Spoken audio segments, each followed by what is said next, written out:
Hello，大家好，今日大師傅裝修之下嚟到青衣嘅青富苑，呢個單位面積大係150尺。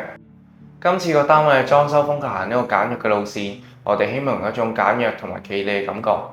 非常感謝業主信任，促進本公司嘅居屋基本裝修套餐加升級工程。今次嘅工程係包括客廳同房間嘅地磚更換，新訂做廚櫃、浴室櫃，仲有包括全屋嘅家私、水電、清潔費、假天花 LED 燈。仲有浴屏、廁所嘅巴士門、全屋嘅油漆等等，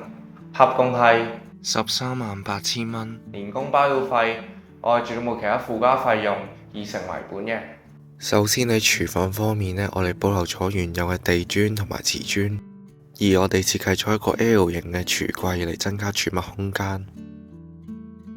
上方位置同樣都做咗一組 L 型嘅櫥櫃。最後喺中間配搭咗白色嘅石英石面，然之後喺廁所嘅位置，我哋做咗一個黑色嘅巴士門，而沖涼嘅位置呢，我哋用咗一個黑色嘅磨砂玻璃圓拱形浴屏，而喺浴屏嘅側邊呢，做咗一個鏡櫃，下面呢，留咗放洗衣機嘅空間。然之後嚟到房間嘅位置，我哋喺床身呢，做咗一個4尺嘅地台床。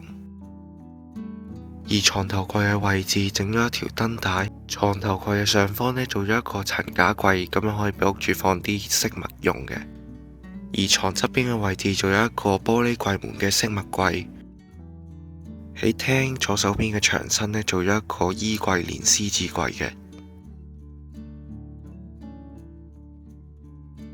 咁今次整體呢，我哋選用咗白色嘅雲石地磚。